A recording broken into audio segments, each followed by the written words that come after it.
며느리의 가마솥. 옛날 어느 외딴 집에 남편을 여인 며느리와 시어머니가 단둘이 살았습니다. 며느리가 50살이 될 때까지 두 사람은 한 집에서 살았는데 시어머니의 성정이란 지독하기 그지없어 며느리의 삶은 하루도 편할 날이 없었습니다. 시어머니는 며느리가 잠깐이라도 앉아 쉬는 꼴을 보지 못했습니다. 어느 날은 바닥이 이렇게 더러워서 되겠냐? 마당은 또 왜 이리 지저분한 거야? 라며 며느리를 나무랐고 며느리가 지쳐 쓰러질 때까지 걸레질과 빗자루질을 시켰고 어느 날은 국이 짜다는 이유만으로 며느리를 부엌에 가두고 하루 종일 국을 다시 끓이게 했습니다. 며느리는 서러움을 누구에게도 말하지 못하고 꼭꼭 눌러 담으며 30년간을 버텼으나 결국 그 모진 구박과 힘든 노동을 견디다 못한 며느리는 병을 얻어 간호도 잘 받지 못한 채 시름시름 앓다가 숨을 거두고 말았습니다. 며느리가 죽은 뒤 그 집에는 이상하고 섬뜩한 일이 벌어지기 시작했습니다. 밤만 되면 집안 구석에서 쪽박구, 쪽박구. 하고 울부짖는 듯한 서글픈 소리가 희미하게 들려왔습니다. 그리고 낮이나 밤이나 상관없이 아무도 하지 않는 걸레질 소리와 빗자루질 소리가 쉴 새 없이 집안을 맴돌았습니다. 어느 날 아침이었습니다. 시어머니가 국을 끓이려고 부엌에 들어섰는데 아직 불을 지피지도 않았건만 가마솥이 이미 펄펄 끓고 있는 것이 아닙니까? 시어머니는 명문을 알 수 없어 고개를 갸웃거렸습니다. 시어머니는 일단 솥뚜껑을 열어보니 김이 모락모락 피어오르는 국이 한아름 가득 끓고 있었습니다. 시어머니는 국의 상태를 더 가까이 들여다보려 솥 쪽으로 몸을 숙였습니다. 바로 그 순간 어디서 튀어나온 것인지 모를 낡은 빗자루 하나가 시어머니의 발목을 쳤습니다. 균형을 잃은 시어머니는 그만 펄펄 끓고 있는 뜨거운 가마솥 안으로 빠지고 말았습니다.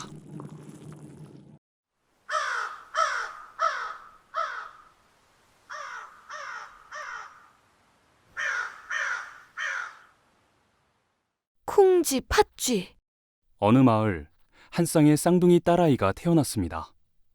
한 아이는 피부가 메주콩처럼 희고 예뻐 콩쥐라 불렸고 다른 아이는 얼굴에 커다란 검은 점이 있어 팥쥐라 부르며 차별했습니다. 콩쥐는 차별당하는 팥쥐를 보듬어 주었고 팡쥐는 콩쥐의 마음에 보답하듯 맛있는 것 아름다운 것을 콩쥐에게 양보하고 그렇게 두 여인은 서로를 의지하며 지냈습니다. 그러던 어느 날 친척 잔치가 열렸고 팥쥐를 친척에게 보여주기 부끄러웠던 부모는 콩쥐만 잔치에 데려가려 했지만 콩쥐는 어머니, 아버지, 온 동네 사람들이 우리 집이 딸이 둘인 줄을 아는데 한 명만 가면 더 흉을 볼 것입니다. 라고 설득해 팥쥐도 같이 갈 수 있게 되었습니다. 콩쥐와 팥쥐가 잔치를 즐기던 중 한 도령이 다가와 팥쥐는 거들떠보지도 않은 채 콩쥐에게 다가왔고 둘은 이내 팥쥐를 홀로 두고 잔치를 빠져나갔습니다. 며칠 뒤 팥쥐에게 콩쥐가 다가와 팥쥐야, 나 잔치에서 만난 도령이랑 혼례를 하게 되었단다. 그 말에 팥쥐는 그만 방을 뛰쳐나왔습니다. 팥쥐는 그날 축제에서 만났던 김도령에게 한눈에 반했었기 때문에 콩쥐의 말에 아무 말도 하지 못했기 때문입니다. 팥쥐는 산에 올라 엉엉 울었습니다. 한참 뒤 울음을 그친 팥쥐는 마음들 다잡고 늘 자신을 따뜻하게 챙겨주던 콩쥐를 축하해주기 위해 콩쥐의 방에 찾아가게 되었습니다. 그때 콩쥐의 방 안에서 무언가 속삭이는 소리가 들려 팥쥐는 창호지에 구멍을 뚫어 귀를 대어보았습니다. 그 모난 얼굴떡에 내 외모가 빛나 혼인까지 하는구나. 하지만 혼례 날에 그 모난 얼굴이 동생이라고 자리를 차지하고 있을 걸 생각하니 속이 막혀 돌아가겠다. 팥쥐의 이성은 산산조각 났습니다. 팥쥐는 조용히 문을 열고 반지꼬리에 든 커다란 가위를 들어 콩쥐의 뒷목에 꽂아 넣었습니다. 콩쥐는 비명조차 지르지 못하고 쓰러지며 바닥을 붉게 물들였습니다. 팥쥐는 뒤늦게 자신이 저지른 끔찍한 일에 당황했습니다. 혼례가 코앞인데 시체를 숨긴다 해도 드러나는 건 시간 문제였습니다. 고민을 하던 팥쥐는 결단을 내립니다. 그날 팥쥐는 홀연히 실종되었고 평소에도 팥쥐를 무시하던 가족들은 아무도 팥쥐를 찾지 않았습니다. 혼례날이 되었습니다. 콩쥐는 혼례를 무사히 마쳤고 도령의 집으로 들어가 행복한 신혼생활을 시작했습니다. 며칠 후 도령이 멀리 중요한 일 때문에 집을 비우게 되었습니다. 집에는 콩쥐와 시어머니만 남게 되었습니다. 그날 밤 모든 것이 잠든 깊은 시간, 시어머니는 콩쥐의 방에 불이 켜져 있는 것을 발견했습니다. 새아가가 아들이 없어 홀로 잠들기 어려운 모양이구나. 시어머니는 콩쥐의 방 문 앞으로 다가갔습니다. 그때 방 안에서 이상한 소리가 들려왔습니다. 의아해하던 시어머니는 창호지에 구멍을 뚫어 눈을 가까이 대어보았고 이내 몸이 굳어 움직일 수 없었습니다. 자신의 며느리가 본인의 얼굴 가죽을 잡아 벗기고 있었기 때문입니다. 그 안에는 본인과 똑같은 얼굴에 흉측한 점을 가진 또 다른 여인의 얼굴이 드러났습니다. 팥쥐는 후, 그동안 답답해서 혼났네 지독한 게. 죽어서도 이리 지독하게 나를 괴롭히는구나. 하며 얼굴 가죽을 다 벗겨내어 가던 바로 그때 밖에서 섬뜩한 비명소리가 들렸습니다. 시어머니가 며느리의 방을 지나가다가 스스로 얼굴 가죽을 벗기는 팥쥐의 끔찍한 모습을 봐버린 것입니다. 그날 밤 도령의 집에는 원인은 알 수 없는 큰 불이 났습니다. 불이 꺼진 뒤 집은 잿더미가 되었고 살아남은 것은 시어머니뿐이었습니다. 잔해 속에서 도령의 아내 콩쥐는 불길 속에 타버려 온몸이 새까맣게 타 뼈만 남은 채였습니다. 과연 살아남은 시어머니는 진짜 시어머니가 맞을까요?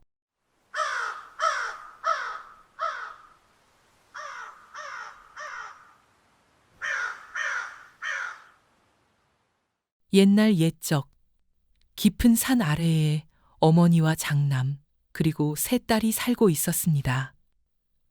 가난한 집안이기에 어머니는 아들과 자신은 쌀죽을, 세 딸에게는 겨죽을 먹이며 살았습니다. 어머니는 날마다 떡을 빚어 장터에 나가 팔았습니다. 그날은 어머니가 조금 욕심을 부리다 땅거미가 내려앉은 지 한참이 되어 산길을 통해 집으로 돌아오고 있었습니다. 어머니가 한 치 앞도 안 보이는 산길을 지나고 있던 그때 산길에서 호랑이가 나타났습니다. 커다란 호랑이는 커다란 눈을 번쩍이며 다가왔습니다. 고소한 냄새가 나는구나. 당장 먹을 걸 내놓지 않으면 너를 잡아먹겠다. 어머니는 떨리는 손으로 떡 바구니를 건넸습니다. 호랑이는 단숨에 떡을 다 먹어치웠고 입가에 침을 문지르며 으르렁거렸습니다.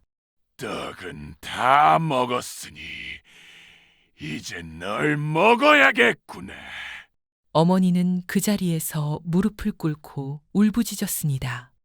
제발 살려주십시오. 산 아래를 내려가 가장 첫 번째 집이 우리 집입니다.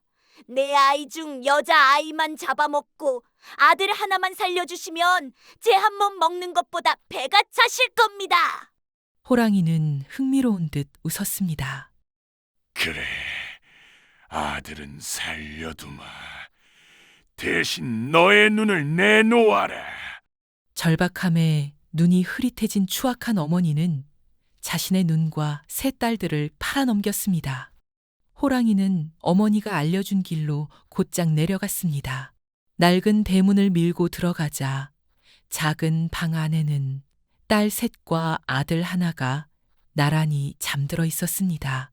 그때 인기척을 느껴 깨어난 막내딸이 호랑이를 보고는 얼른 조용히 무릎을 꿇고 앉아 말했습니다. 아이고 호랑이님, 제발 살려주십시오. 저희 여자들은 먹은 게 없어 뼈밖에 없습니다. 대신 많이 먹어 살찐 우리 어머니와 오라버니를 드세요. 막내딸의 말을 들은 호랑이는 아까 전 먹은 어머니의 눈알 맛을 생각하며 입맛을 다셨습니다. 그래, 눈날이 꼭 참기름을 바른 듯 맛있었지. 분명 통째로 먹으면 더 맛있겠구나. 그 사이 막내딸은 남은 두 언니 둘을 깨워 골아 떨어진 장남을 꽁꽁 묶고는 호랑이의 입에 던져 넣었습니다. 그리고는 둘째 언니는 어머니가 오는지 망을 봐줘. 또 첫째 언니는 부엌에서 칼을 가져와줘. 첫째 언니가 부엌에서 칼을 가져오자 막내는 호랑이의 팔털을 밀고는 호랑이의 턱 밑에 숨어 목을 가다듬었습니다. 한참 뒤 어머니는 가쁜 숨을 몰아쉬며 집으로 돌아왔습니다. 세 딸은 숨을 죽였습니다. 아들아, 문 좀 열어다오. 문이 천천히 열렸습니다. 어머니, 저예요. 막내는 오라버니의 목소리를 흉내내며 말했습니다. 어머니, 저예요. 들어오세요. 아들아, 우리 아들이 맞니? 어머니, 저예요. 아들아, 우리 아들 손 좀 줘보렴. 여기 있어요, 어머니. 호랑이는 털을 밀어 매끈한 팔을 내밀었습니다. 어머니는 더듬거리며 팔을 만지고는 우리 아들이 맞구나. 하며 안겼습니다. 그런데 이상했습니다. 이제 막 14살 생일을 지났을 터인 아들이 털투성이의 몸은 매우 두툼했으니 말입니다. 어머니는 그것이 호랑이라는 것을 눈치챘지만 이미 늦었습니다. 호랑이는 어머니를 머리부터 한 번에 잡아먹었답니다. 그 뒤 첫째 딸은 호랑이의 겨드랑이에, 둘째 딸은 호랑이의 눈에, 막내 딸은 호랑이의 턱 아래에 붙어 호랑이를 도우며 살았답니다.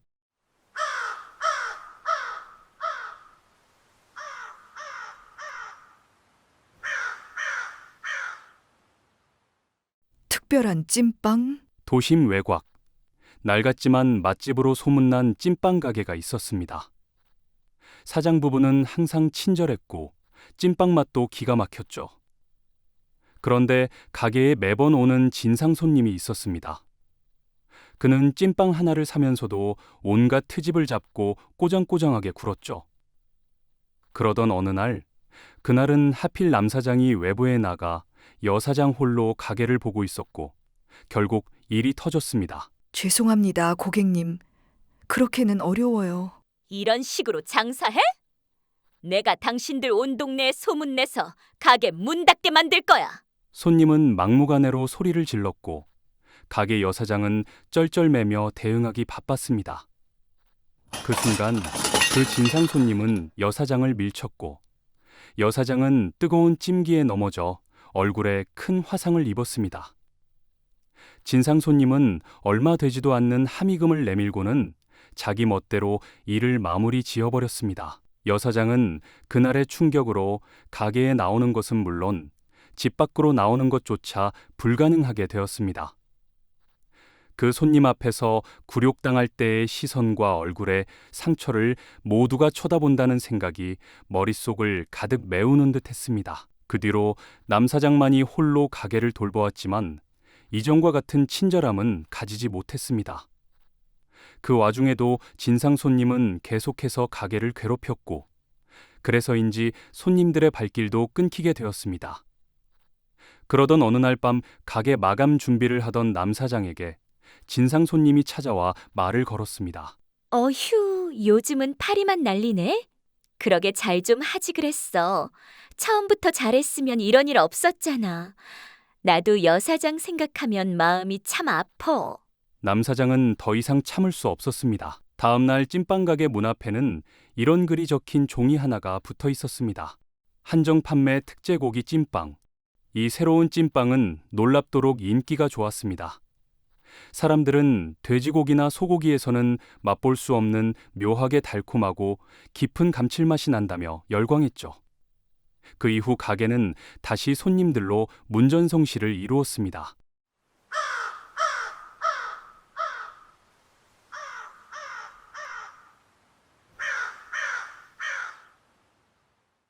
작은 시골 마을의 중학교. 새학기가 시작되던 봄, 서연이라는 아이가 도시에서 전학을 왔습니다. 처음엔 눈이 크고 웃음이 밝은 아이였지요. 아이들은 도시에서 전학 온 서연에게 호기심을 갖고 모여들었답니다. 하지만 조금 내성적이던 서연은 아이들을 어색해하며 식은땀을 흘렸어요. 아이들은 그 모습을 보고 시골에서 사는 자신들을 무시한다고 생각했어요. 아이들은 서연이를 따돌리기 시작했어요. 그들의 따돌림은 단순한 장난을 넘어 잔혹한 괴롭힘이 되었어요. 책상엔 낙서가 늘어났고 급식 시간엔 아무도 옆자리에 앉지 않았어요. 서연은 점차 말이 없어지고 조용한 아이가 되었어요. 어른들은 그저 말했어요. 요즘 애들은 원래 그래요. 금방 친해질 겁니다. 어느 날 서연이가 소중히 하던 공책이 찢어져 있었어요. 그리고 며칠 뒤 서연이는 학교에 나타나지 않았어요. 서연의 부모는 애타게 학교를 찾아왔지만 담임 선생님은 별 관심 없는 듯 몇 마디 하고 서연이 부모님을 돌려보냈어요. 그리고 이틀 뒤 서연을 가장 심하게 괴롭히던 주동자 중 한 아이가 갑자기 사라졌어요. 사라진 아이의 부모는 난리가 났지만 이상하게도 반 아이들과 선생님 중 누구도 그 아이를 기억하는 사람은 없었어요. 그 후로도 한 달 간격으로 서연을 직접적으로 괴롭혔던 아이들이 하나둘씩 사라져갔어요. 사라진 아이들의 이름은 명단에서 지워지고 앉았던 책상은 비어 있었지만 다른 아이들은 그 자리에 누가 있었는지 기억해내지 못했어요. 결국 반에는 아이들이 절반밖에 남지 않았어요. 마을과 학교는 공포에 질렸지만 아무도 그 원인을 알 수 없었어요. 담임 선생님마저 사라지고 그 반을 기억하는 사람은 아무도 없었어요. 사라진 아이들의 부모들은 자신의 아이가 존재했다는 사실조차 부정당하는 고통 속에서 홀로 절규해야 했어요. 사라진 아이들의 부모들의 횡포에 학교는 결국 폐교되었고 남은 건 교문 앞에서 낡은 신발 한 짝을 껴안고 흐느끼는 몇몇 부모들의 울음소리뿐이었답니다. 여우와 족제비. 깊은 숲속 여우 한 마리가 배를 고르며 걷고 있었습니다. 그때 그의 눈에 무성한 넝쿨이 뻗어 있는 포도밭이 들어왔습니다.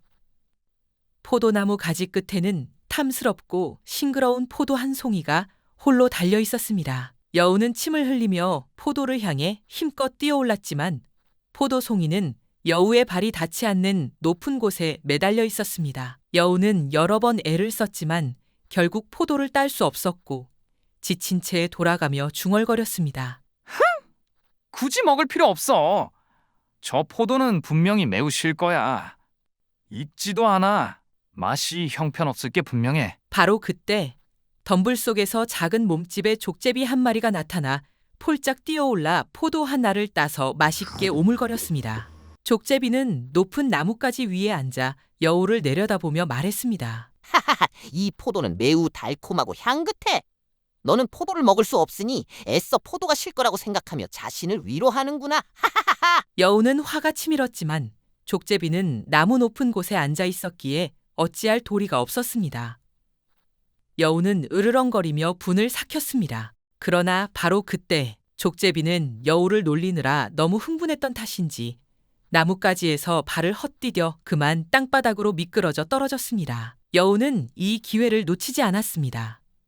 그는 재빨리 달려들어 땅에 떨어진 족제비를 덮쳤습니다. 여우는 달콤한 포도 알맹이와 함께 족제비 고기를 맛보며 만족스럽게 중얼거렸습니다. 정말이네. 이 포도는 매우 달아.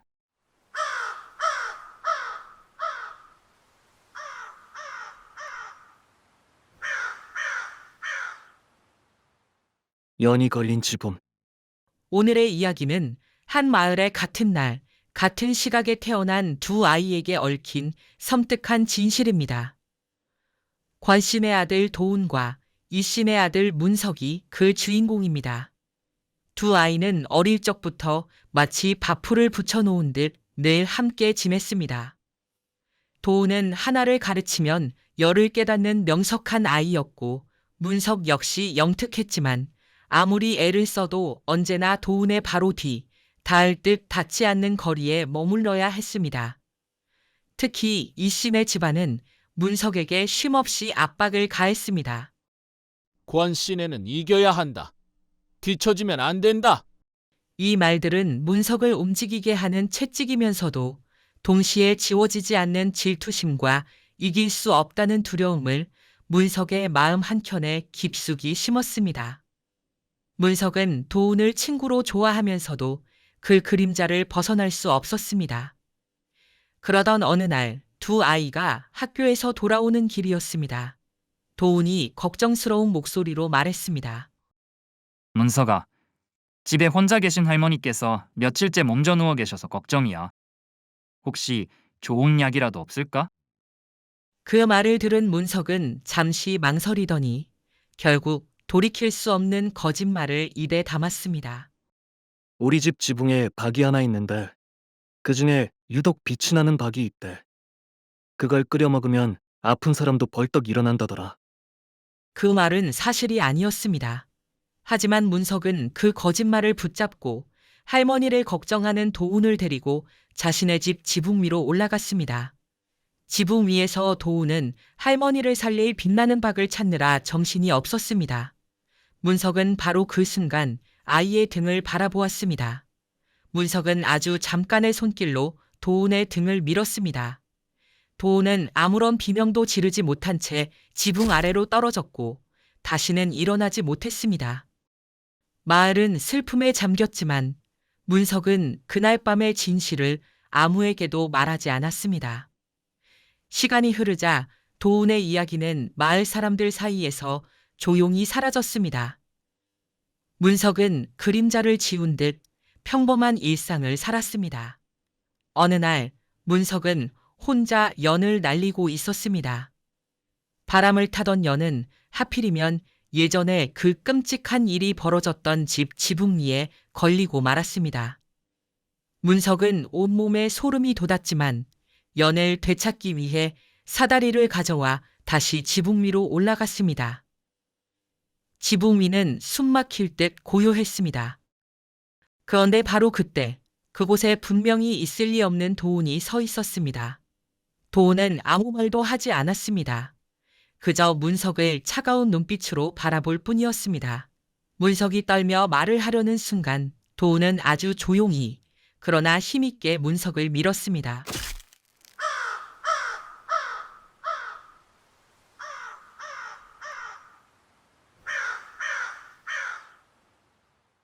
아직도 아이. 아이는 자라났지만 어머니의 말은 변하지 않았다. 엄마 말만 들으면 돼. 엄마가 다 알아. 친구는 위험했고 꿈은 쓸데없었고 세상은 늘 아이를 해칠 곳이었다. 아이는 그저 고개를 끄덕였다. 스스로 선택하는 법을 배우지 못했기 때문이다. 시간이 흘러 아이의 몸은 어른이 되었지만 결정 앞에서는 늘 멈췄다. 그러던 어느 날 어머니가 먼저 세상을 떠났다. 사람들은 말했다. 부모 사랑이 너무 깊었나 봐. 하지만 진실은 달랐다. 그 사랑은 아이의 삶을 대신 살아버린 것이었다. 길수의 장난!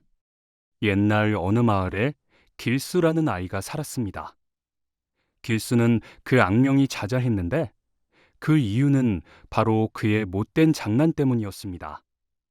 아이들의 신발을 훔쳐 뒷간에 던져놓는 것은 예사였고 냇가의 징검다리에 몰래 기름을 발라 사람들이 미끄러져 다치게 만들었습니다. 심지어 뒤에서 갑자기 소리를 질러 노인을 놀라게 하는 몹쓸 짓도 서슴지 않았죠. 사람들이 화를 내면 길수는 늘 웃으며 대꾸했습니다. 에이, 장난이에요. 왜 이렇게 화를 내세요?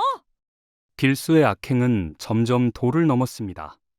어느 날 길수는 마을 아이에게 다가가 속삭였습니다. 저기 계곡 아래에 엄청난 보물이 숨겨져 있대. 우리 둘만 아는 비밀이야. 길수는 아이를 속여 깊은 물가까지 데려간 뒤 아이가 보물을 찾느라 정신이 없는 틈을 타 혼자 돌아와 버렸습니다. 결국 그 아이는 물에 빠져 다시는 돌아오지 못했습니다. 마을은 슬픔에 잠겼지만 길수는 그 일에도 아랑곳하지 않고 장난을 멈추지 않았습니다. 보다 못한 마을에서 가장 나이가 많은 노인이 길수를 불러 엄숙하게 말했습니다. 길수야, 장난은 남을 웃게 하고 기쁘게 할 때에만 장난이란다. 딴청을 부리는 길수에게 노인은 덧붙였습니다. 명심하거라. 사람의 마음과 목숨을 건드리는 장난은 반드시 더 무서운 모습으로 되돌아온단다. 며칠 뒤 길수는 노인의 경고를 잊은 채 또 하나의 섬뜩한 장난을 떠올렸습니다. 길수는 깊은 숲속으로 들어가 귀신처럼 무서운 분장을 하고는 지나가는 사람을 기다렸습니다. 이번엔 얼마나 혼비백산할까? 길수는 생각하며 낄낄 웃었습니다. 한참을 기다리던 순간 어둠 속에서 누군가가 걸어오는 것이 보였습니다. 길수는 완벽한 순간에 튀어나와 그 사람을 놀래키려 했습니다. 길수는 소리를 질렀지만 순간 몸이 돌처럼 굳고 말았습니다. 그 사람이 놀란 것이 아니라 길수 자신이 극심한 공포에 사로잡혔기 때문입니다. 그가 마주선 존재의 얼굴은 아무것도 없이 텅 비어 있었던 것입니다. 눈도, 코도, 입도 없는 맨살이었습니다. 길수가 넋이 나간 채 굳어 있을 때 그것은 목구멍 깊은 곳에서 기어 나오는 웃음소리를 내며 길수를 지나쳐 빠르게 달려갔습니다. 길수는 그날 이후 넋이 나간 사람처럼 집에 돌아왔지만 며칠 동안 열병을 앓다가 끝내 숨을 거두고 말았습니다.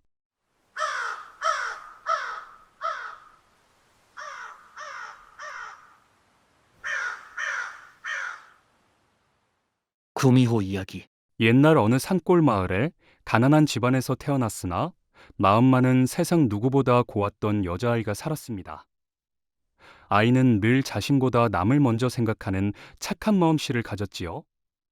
그러던 어느 날 아이는 산기슭에서 상처 입고 죽어가던 어린 여우 한 마리를 발견했습니다. 아이는 여우를 조심스레 집에 데려와 정성껏 간호했습니다.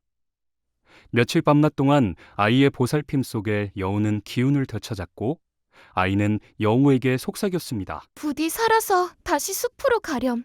너는 행복해야 한다. 아이의 따뜻한 마음 덕분에 여우는 건강을 되찾고 숲으로 돌아갔습니다. 허나 그 착한 마음이 도리어 아이에게 비극을 불러왔습니다. 아이의 고운 외모를 탐낸 악독한 어른들은 아이를 돈에 팔아 늙은 부잣집에 강제로 시집 보내려 했습니다. 혼인을 하루 앞둔 날, 아이는 자신의 기구한 운명을 한탄하며 여우를 살려주었던 산으로 달려갔습니다. 아이는 땅바닥에 주저앉아 목 놓아 울부짖었습니다. 저는 어찌해야 할까요? 신이시여, 부디 저를 도와주세요. 아이의 슬픈 울음소리는 곧 9개의 꼬리가 달린 구미호로 변한 여우의 귀에 닿았습니다. 구미호는 분노하며 마을로 내려가 아이의 새 신랑이 될 예정이었던 부잣집을 찾아냈습니다. 구미호는 포효했습니다. 내 은인을 탐한 죄! 내 놈이 은인의 행복을 앗아갔으니 나는 너의 목숨을 앗아가리라! 구미호는 부자를 잔인하게 잡아먹고 피로 얼룩진 채 아이에게 돌아왔습니다. 구미호는 아이 앞에서 다시 작은 여우의 모습으로 돌아가 아이의 발치에 머리를 비볐습니다. 하지만 아이가 본 것은 자신을 위해 지어진 씻을 수 없는 피의 죄였습니다. 아이는 자신 때문에 여우가 살생의 업보를 짊어졌다는 사실에 가슴이 찢어지는 듯한 슬픔과 감당할 수 없는 무게를 느꼈습니다. 아이는 여우를 끌어안고 오열했지만 그 충격적인 슬픔 때문에 입을 열지 못했습니다. 자신을 향한 순수한 은혜가 잔혹한 죄가 되어 돌아온 것을 본 아이는 결국 그 슬픔을 세상에 말로 표현할 수 없게 되어 말을 잃은 채 평생을 살았다고 합니다. 가장 순수한 사랑과 가장 잔혹한 희생이 빚어낸 영원히 말을 잃은 슬픈 여인의 이야기는 오늘날까지도 전해지고 있답니다.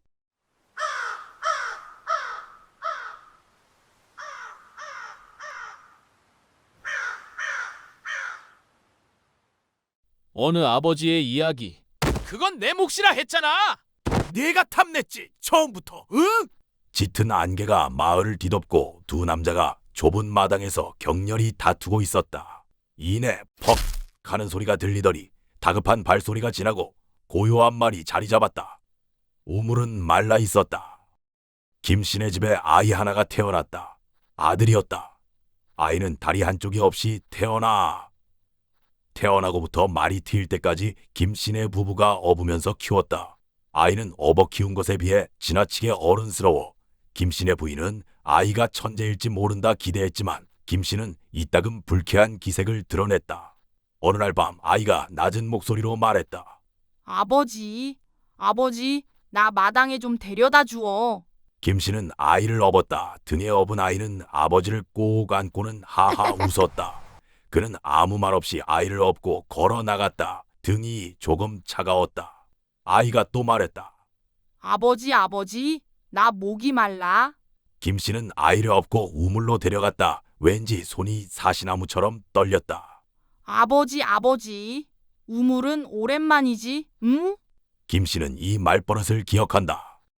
우물로 다리 한쪽이 없는 친구를 민 기억을 김씨는 떠올렸다. 그 순간 남자의 등에 있던 아이가 돌처럼 무거워졌다. 남자가 몸을 돌리려 했지만 이미 늦었다. 네모난 비석 같은 돌덩이가 김씨의 등에 꼭 붙은 듯 떨어지지 않았다. 남자는 비명을 지르며 뒷걸음질 쳤다. 우물가는 달빛 대신 어둠으로 잠겼고 이내 퍽 하는 소리가 들리더니 고요함만이 자리 잡았다. 우물은 말라 있었다.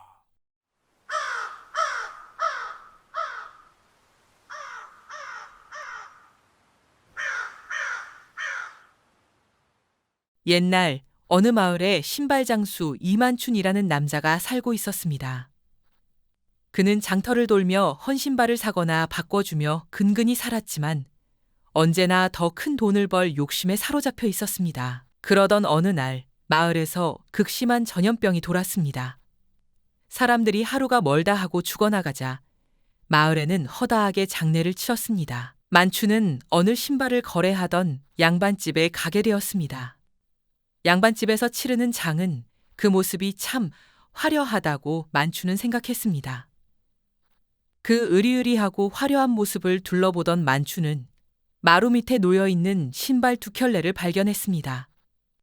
만춘은 미처 치우지 못한 죽은 양반의 신발이라는 것을 단박에 눈치챘습니다. 자신도 모르는 새에 만춘은 그 신발 두 켤레를 품에 안고 양반의 집을 빠져나오고 있었습니다. 그날 이후 만춘은 몰래 장을 치르는 부잣집을 드나들며 죽은 이의 신발을 훔쳐내어 다시 팔기 시작했습니다. 죽은 자에게 신발이 무슨 소용이야. 살아있는 내가 써야지. 만춘은 아무렇지 않게 웃으며 피와 흙이 묻은 신발을 깨끗이 빨아 비싼 값에 팔았습니다. 이만춘은 금세 유명해졌고 큰 부자가 되었습니다. 그러던 어느 날 이만춘은 발이 타들어가듯 열이 오르고 온몸에 반점이 오르며 눈에 핏발도 스기 시작했습니다. 전염병에 걸린 사람의 집에 드나들어 전염병에 걸린 것이었습니다. 이만춘은 얼마 뒤 숨을 거두었고 장례를 치를 때 부자인 이만춘의 옷이며 신발을 쓸어 담아가 이만춘의 몸에는 실오라기 하나 붙어 있지 않았다고 합니다.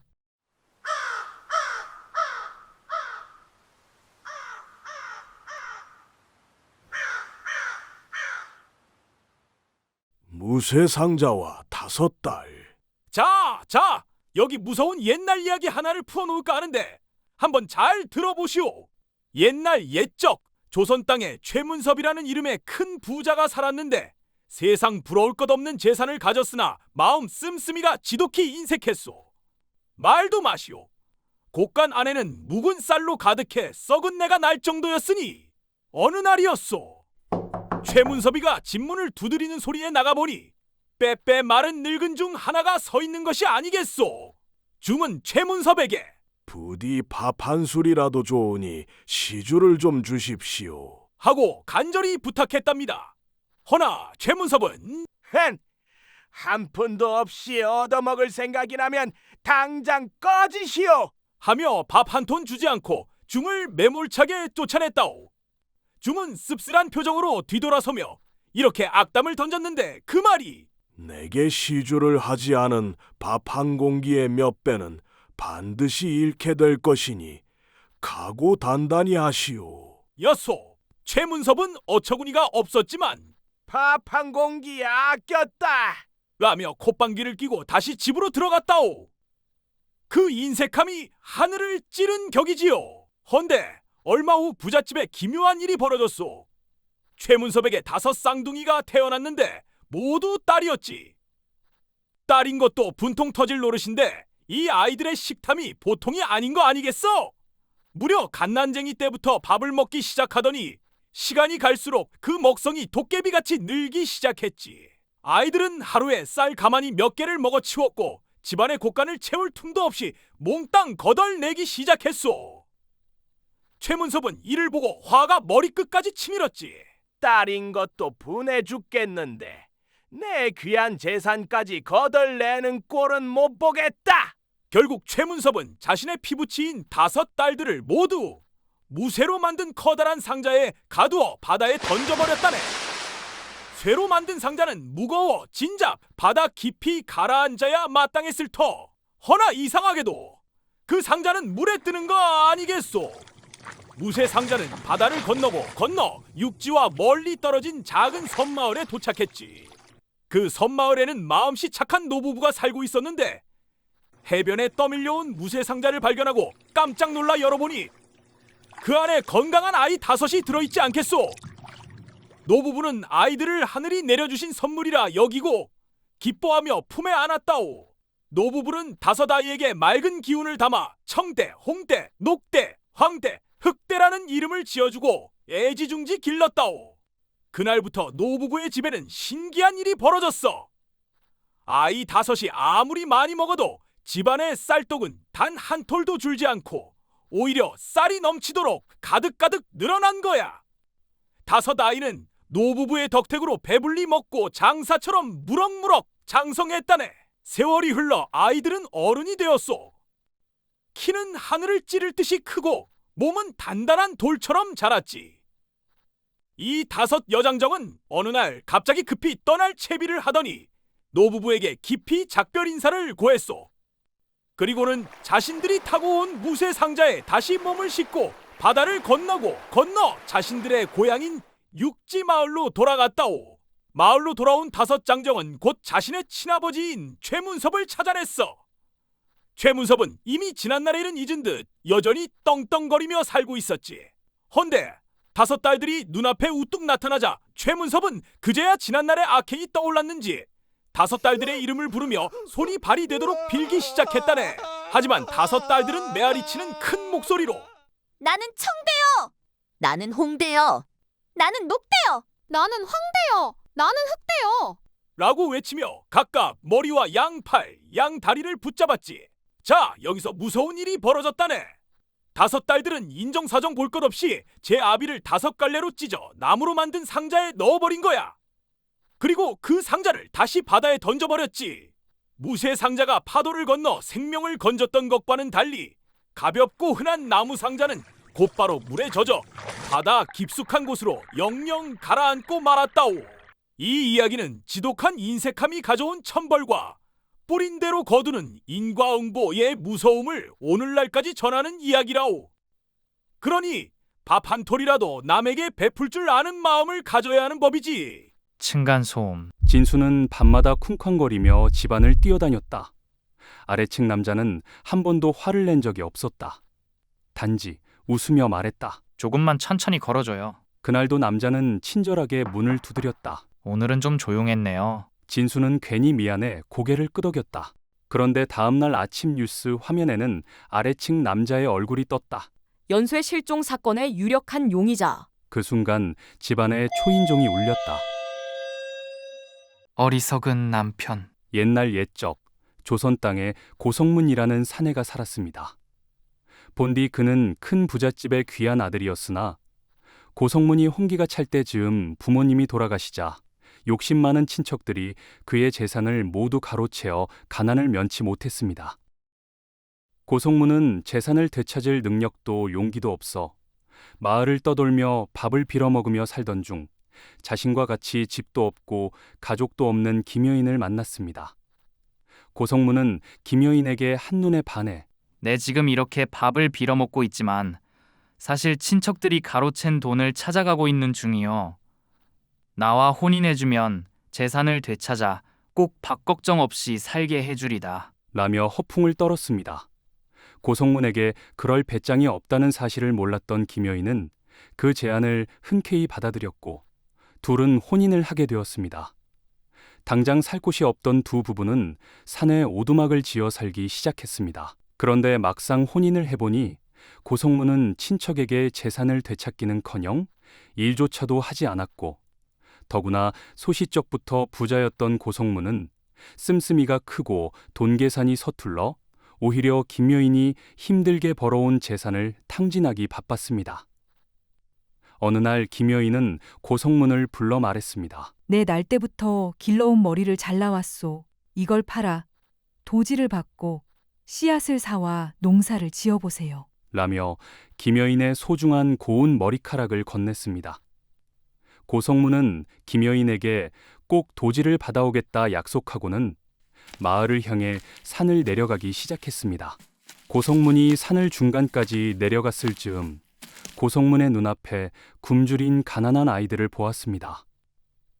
치근한 마음에 고성문은 돈의 절반을 털어 아이들에게 따뜻한 밥과 새 옷을 사주었습니다. 다시 길을 가던 그는 이제는 늙고 병들어 힘든 노인들을 보게 되었습니다. 고성문은 나머지 돈까지 모두 꺼내 노인들에게 따뜻한 밥과 옷, 그리고 술을 사주느라 남은 돈마저 모두 탕진하고 빈손으로 집으로 돌아왔습니다. 부인은 기가 막혔지만 착한 남편을 차마 모질게 다그칠 수 없었습니다.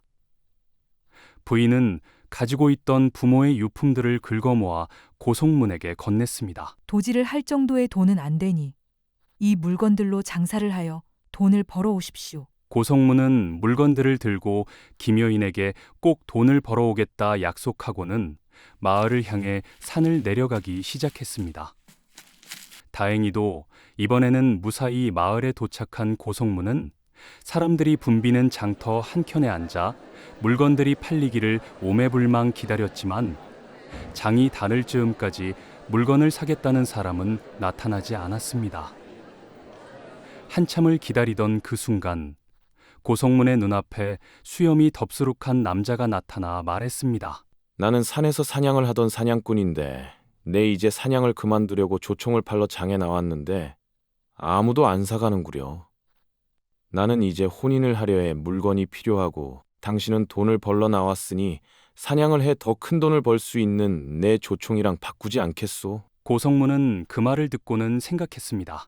그래, 어차피 이 물건들 다 팔아봐야 곡식 좀 사면 다 쓸 건데 총을 사서 산에서 사냥을 해 부인과 나도 먹고 남은 건 팔며 생활하면 되겠구나. 고성문은 흔쾌히 물건을 조총으로 바꾸었습니다.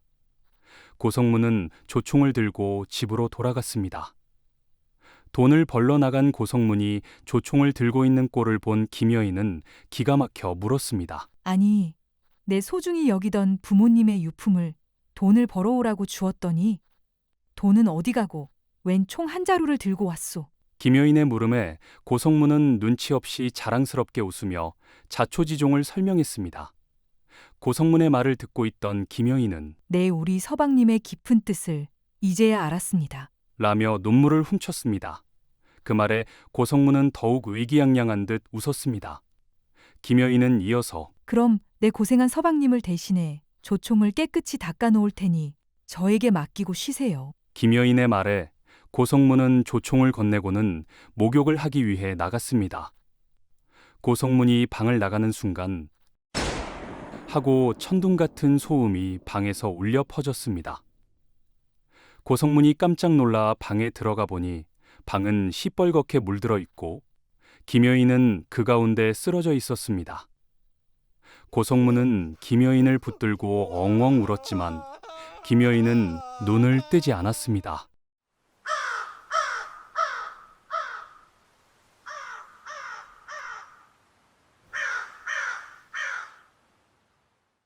젊어지는 샘. 어느 산골 마을에 마음씨 착한 노부부가 산에 살면서 나무를 캐거나 나무를 하면서 근근히 살고 있었다. 어느 날 할아버지가 나무를 하고 잠시 쉬며 땀을 식히던 중 우연히 작은 샘물이 솟아오르는 걸 보게 되었다. 마침 목이 말라서 그 샘물을 마시고 다시 나무를 하려는 순간 할아버지는 갑자기 힘이 솟고 나무를 하는데 힘이 들지 않는 걸 알게 되었다. 샘물에 얼굴을 비추어 보니 젊은 청년이 된 것이었다. 할아버지는 그 샘물이 젊음의 샘이란 것을 알게 되었고 서둘러 집으로 돌아가던 중 할아버지는 욕심이 생겼다. 이 샘물을 혼자 독차지하면 더 오래 더 많이 젊어질 수 있지 않겠어? 할아버지는 이내 발걸음을 돌렸다. 할아버지는 이내 다시 샘물 앞으로 돌아와 샘물을 거울 삼아 자신의 얼굴을 비추었다. 얼굴에는 미처 펴지지 못한 잔주름이 눈에 거슬렸다. 아직 더 젊어져야 해. 할아버지는 입고 있던 옷을 전부 벗어던졌다. 그러고는 입고 있던 옷마냥 자신의 몸을 샘물에 내던졌고 물을 벌컥벌컥 들이켰다.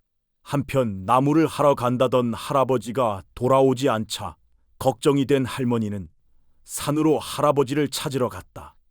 산을 오르고 올라 할아버지가 자주 나무를 하던 곳에 도착한 할머니는 소스라치게 놀랐다. 바로 할아버지의 지게 옆에는 새빨간 작은 물웅덩이가 놓여 있었기 때문이다.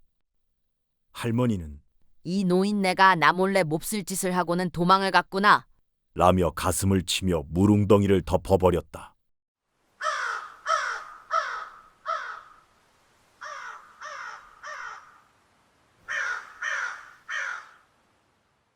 어두운 숲 속에 한 마리 까마귀가 살았습니다.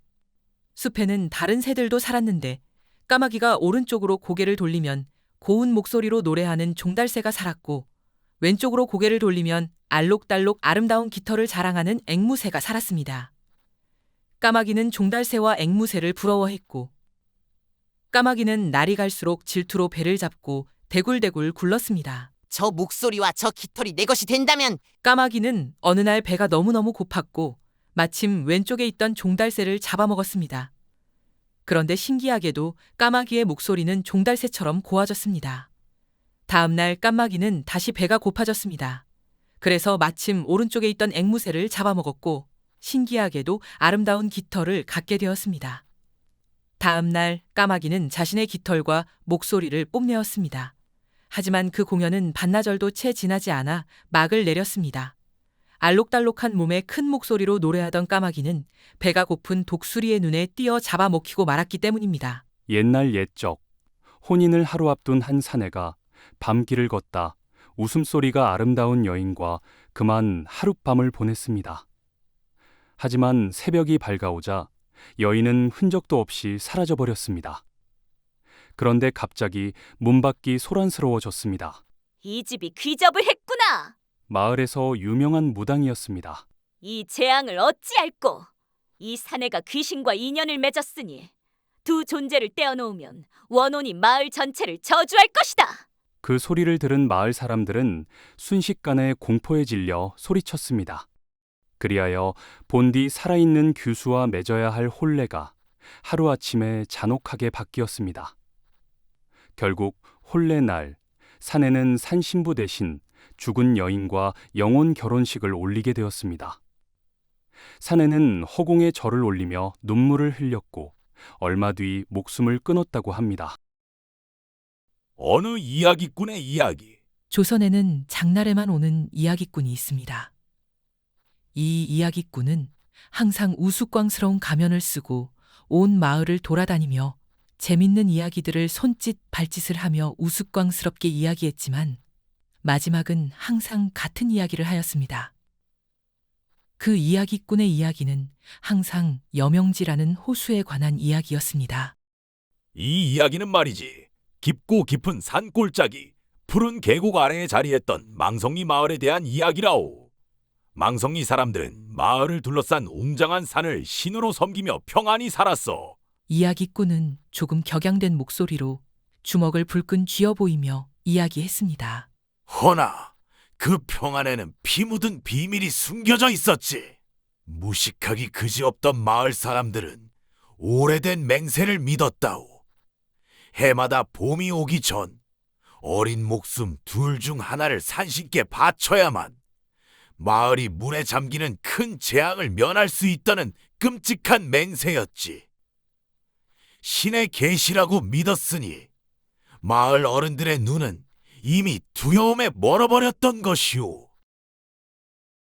매년 제사하는 달이 되면 생일이 같은 막 10살이 된 아이 둘이 제물 후보로 정해졌어. 이번 해 그 운명의 수레바퀴에 묶인 아이들은 윤신의 아들 하진과 박신의 딸 도윤이었지. 제물이 선택된 날 해가 저물락 말락 할 때쯤 커다란 바위 같은 두 사내가 우스꽝스럽기 그지없는 탈을 쓰고 아이들을 잡아 끌며 깊은 산속으로 들어가고 또 들어갔어. 아이들이 벌벌 떨든지 말든지 신경도 안 쓰면서 말이지. 산을 오르고 올라 중턱에 도착할 때쯤 네 사람의 눈앞에는 오색천에 덮인 낡고 허름한 초가집 한 채가 떡하니 나타났어. 아이들을 붙들고 있던 두 사내는 말했지. 들어가서 이불을 덮고 누워라. 한 명이라도 얼른 잠들어야 빨리 집으로 돌아갈 수 있는 거다. 아이들은 덜덜 떨며 고개를 끄덕이고 어기적 안으로 들어갔어. 하지만 아이들은 알고 있었지. 먼저 잠드는 아이, 혹은 먼저 우는 아이가 신령에게 봉헌된다는 걸. 두 아이는 두려움 때문에 숨조차 크게 쉴 수 없었어. 작은 도윤이는 10살의 몸으로 감당 못할 두려움에 온몸이 덜덜 떨렸지. 그 떨림이 옆에 누운 하진에게 전해졌다네. 하진은 용감하고 다정한 아이였어. 도윤의 손을 꼭 잡고 속삭였지. 괜찮아. 우리 둘 다 울지도 말고 자지도 않으면 돼. 우리 아버지가 아침 해가 뜰 때까지만 버티면 둘 다 살 수 있다 했어. 허나 도윤의 눈빛은 이미 공포에 질려 미쳐 있었소. 도윤은 하진의 손을 잡은 채 떨리는 목소리로 중얼거렸지. 하진아, 내가 미안하다. 진짜 미안해. 하진이 의아해하며 도윤을 쳐다본 바로 그 순간 하진의 손에는 이때까지 겪어본 적 없는 아픔을 느꼈다네. 도윤은 잡고 있던 하진의 팔을 짐승처럼 꽉 물어뜯었던 거야. 찢어지는 고통과 여기저기 튀는 시뻘건 피에 하진은 숨 쉬는 것조차 잊은 채 흐안 하고 서러운 울음을 터뜨렸어. 바로 그 순간 우당탕하고 창호지 문이 부서질 듯 열렸어. 탈을 쓴 어른들은 그 울음을 듣자마자 방으로 뛰쳐들어왔던 거야. 신이 선택하셨구나. 신에게 가자. 어른들은 하진의 팔다리를 움켜쥐고 작은 나무 가마 안에 집어넣어 걸쇠를 잠갔지. 가마는 산 정상의 절벽으로 향했소.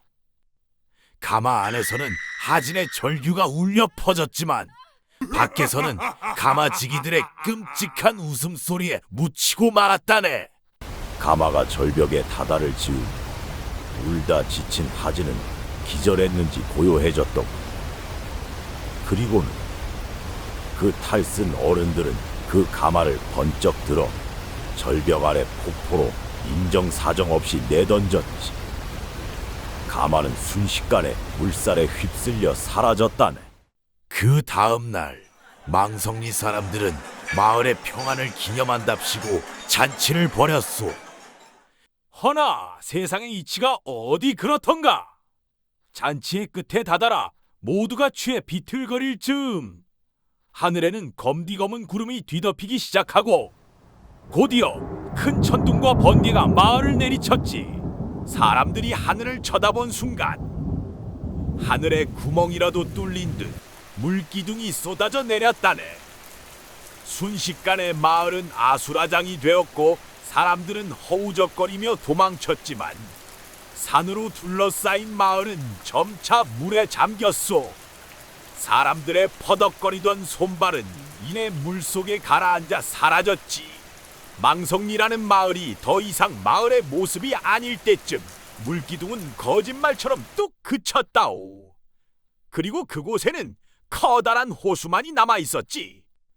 어느새인가 사람들은 그 호수를 여명지라고 부르기 시작했다고 전해진다네. 자, 오늘 할 이야기는 여기까지요. 어때? 재미는 있었나?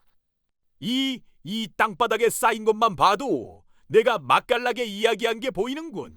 하하하하. 그럼 내 또 이야기를 모아 또 오겠네. 잘들 가시게. 항상 하던 이야기꾼의 마무리 인사에 점차 마을 사람들은 하나 둘 갈 길을 가기 시작했습니다. 이야기꾼은 그 사이 바닥에 떨어진 돈뭉치들을 주워 담았답니다. 이야기꾼이 고개를 숙여 마지막 엽전 하나를 집어들려 할 때쯤 이야기꾼의 눈에는 집신을 신은 작은 발 한 쌍이 보였어요. 이야기꾼이 고개를 들어보자 그 앞에는 10살 남짓 돼 보이는 아이 하나가 콧물을 턱까지 흘리며 서 있었어요. 아이는 한참 이야기꾼을 쳐다보더니 손에 꼭 쥐고 있던 옥춘을 내밀며 물었어요. 아저씨, 왜 가마니를 던졌는데도 마을이 물에 잠겼어요? 야, 똑똑한 것. 그래, 내 너에게만 알려주마. 송편을 만드는데 장난으로 소 안 넣어본 적 있니? 그거랑 똑같다. 신이 먹는 송편은 텅텅 빈 껍데기였던 거다. 하하하하. 이야기꾼은 아이의 손에 옥춘을 다시 쥐어주고는 일어나 사람들 사이로 사라졌어요. 아이는 이야기꾼이 사라진 곳을 한참 쳐다보았답니다.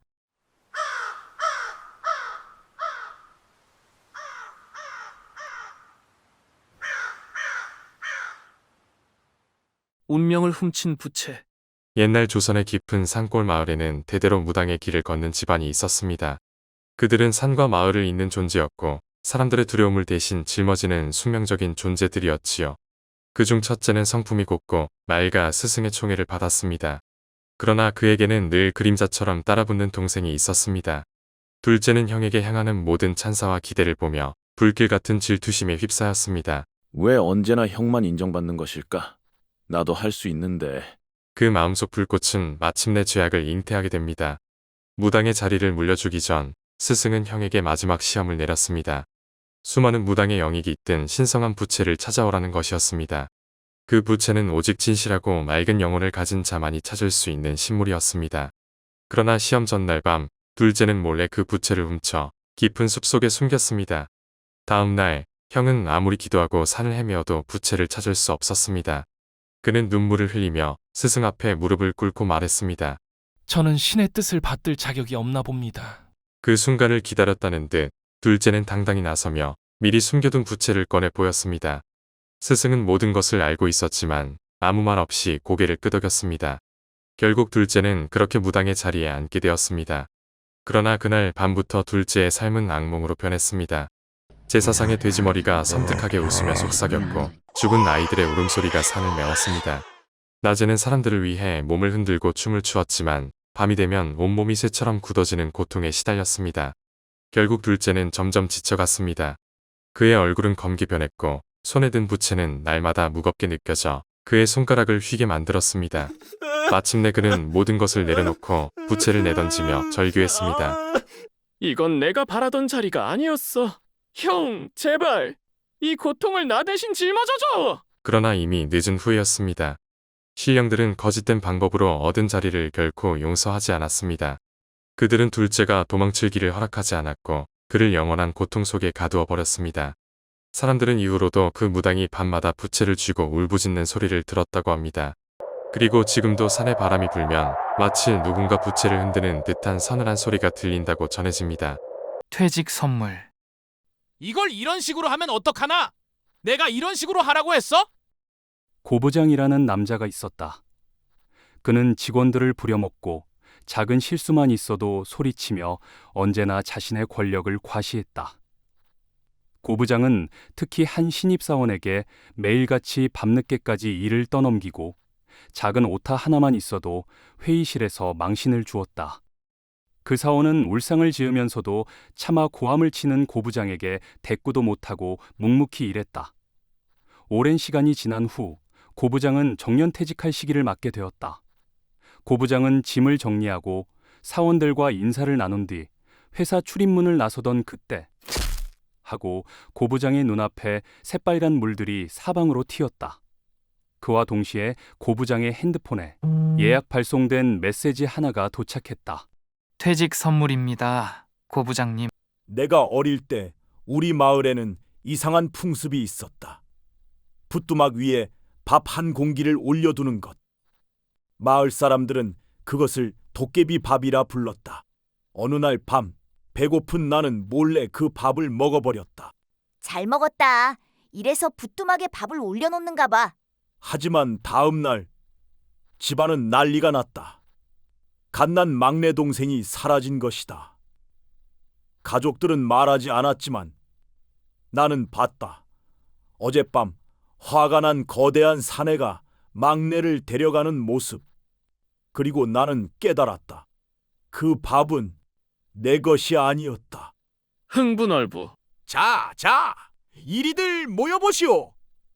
여러분들은 흥부와 놀부 이야기라면 뻔히 다 안다고 생각하시겠지만 두 형제가 어찌 그리 가난하고 부자가 되었는지 그 첫 단추가 어긋난 사연은 아는 이가 드물 것이오.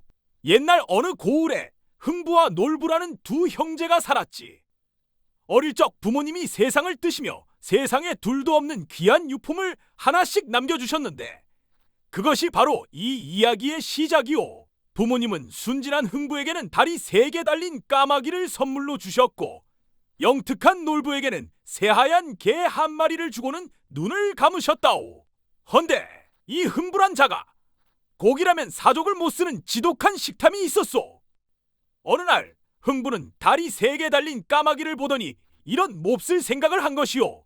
저 까마귀가 다리가 3개나 되니 내가 하나쯤 먹어도 되겠지? 결국 흥부는 까마귀를 잡아다가 다리 하나를 잘라 끓여 뜯어 먹었다네. 그 까마귀는 본디 신묘한 힘을 지닌 영물이었는데 다리 하나를 잃자마자 그 신통한 힘이 사라져버려 그냥 까마귀가 되어버렸고 까마귀는 슬피 울며 하늘로 날아가 버렸지. 흥부는 그저 고기 맛이나 본 것이 전부였다오. 그런데도 흥부는 정신을 못 차렸어.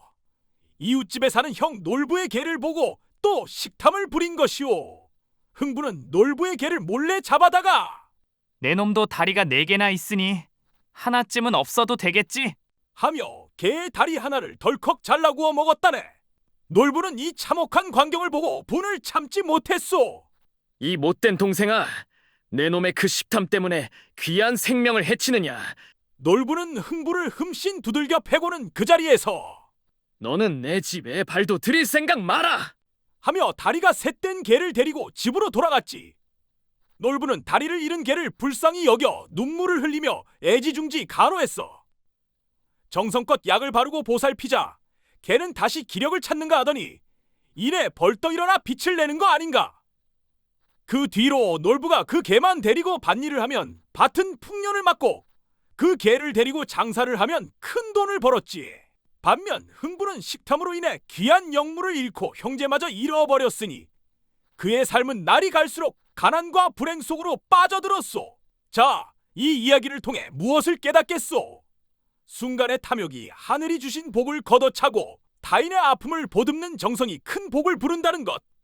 바로 이것이 흥부와 놀부의 진짜 내력이자 세상의 이치인 것 아니겠소? 이만 마치겠소.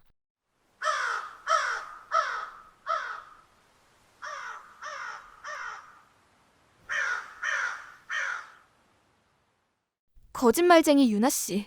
옛날 옛적 조선 땅에 유나 씨라 불리는 여인이 살았습니다. 유나 씨는 비단처럼 고운 얼굴과 달빛 같은 자태를 지녀 마을에서 으뜸가는 미인으로 칭송받았으나 그 아름다운 겉모습과는 다르게 거짓말을 밥 먹듯이 하는 나쁜 버릇이 있었습니다. 그녀의 입에서 나오는 말 중 진실은 10마디에 1마디가 될까 말까 할 정도였습니다. 어느 날 유나 씨는 큰돈을 빌려 쓴 빚 때문에 발을 동동 굴렀습니다. 약속한 날짜가 되어 험상궂은 빚쟁이가 집으로 찾아오자 유나 씨는 떨리는 목소리로 이 돈은 내일 아침 해가 뜨기 전에 반드시 갚아드리리다. 하고 거짓말을 했습니다. 빚쟁이는 코웃음을 치고는 이번에도 갚지 못하면 큰일 치를 줄 아시오. 라며 돌아갔습니다. 유나 씨는 안절부절 못하며 거리를 헤매었습니다. 마침 장날이라 북적이는 거리를 오가던 유나 씨의 눈에 어느 천막 아래에 수상한 장사치가 들어왔습니다. 장사치는 매대에 온갖 신비롭게 생긴 환들을 늘어놓고 있었는데 그 중에서도 유독 붉고 매혹적인 환이 유나 씨의 눈길을 사로잡았습니다. 유나 씨는 홀린 듯 그곳으로 다가가 가장 눈에 띄는 붉은 환을 가리키며 물었습니다. 이것이 대체 무엇이오? 장사치는 입이 귀에 걸린 듯 웃으며 답했습니다. 이것은 거짓말이 사실이 되게 하는 약이오. 이 환을 먹으면 어떤 거짓말도 진실로 변하게 해주는 신묘한 물건이지요. 유나 씨는 어처구니가 없다는 듯이 말했습니다. 허튼 소리 마시오. 그런 게 세상에 어디 있어. 장사치는 여유로운 표정으로 말했습니다. 못 믿겠다면 염려 마시오. 이번에 특별히 그냥 조금 드릴 테니 딱 한 번만 시험해 보시오. 유나 씨는 장사치의 자신감 넘치는 표정과 공짜라는 말에 못 이기는 척 환이 든 작은 호리병을 받아들었습니다. 그날 밤 유나 씨는 잠자리에 들기 전 떨리는 손으로 환을 하나 삼키고 잠들었습니다. 다음 날 아침 빚쟁이가 문을 두드리는 소리에 잠이 깬 유나 씨는 이제 큰일 났다 싶어 방문을 열었습니다. 그런데 빚쟁이는 오히려 허리를 굽혀 인사하며 말했습니다. 아이고 유나 씨, 그 많은 빚을 하룻밤 새에 어떻게 다 갚으셨소? 덕분에 살았습니다. 이제 다시는 찾아오지 않겠습니다. 정말로 거짓말이 진실이 된 것입니다. 유나 씨는 그날 이후부터 거짓말을 할 때마다 환을 먹었습니다. 환은 즉시 효과를 발휘했고 그녀의 삶은 거짓으로 쌓아올린 행복으로 가득 차는 듯했습니다. 환이 떨어지면 유나 씨는 다시 그 장사치를 찾아가 더 많은 환을 샀고 그녀의 거짓말은 더욱 대단해졌습니다. 그러나 이상했습니다.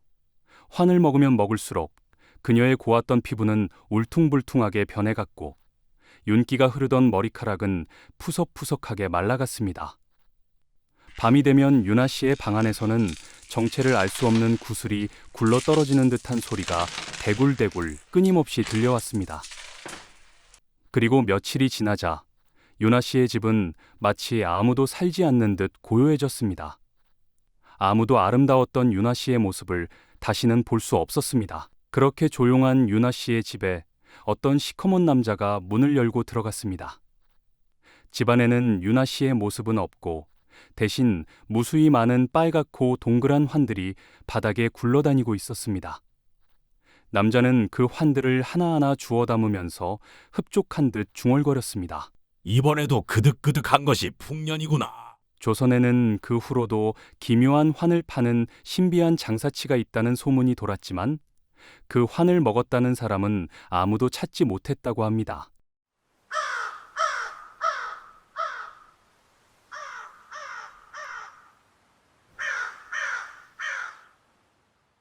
완벽한 동생. 도윤이와 하진이는 여느 형제처럼 매일 아침 눈을 뜨는 순간부터 잠들 때까지 티격태격 다투었습니다. 그러던 어느 날 여느 때처럼 싸운 도윤이와 하진이에게 어머니는 다락방 청소를 시켰습니다. 먼지가 수북이 쌓인 다락방에는 온갖 낡은 물건들이 가득했습니다. 더러워.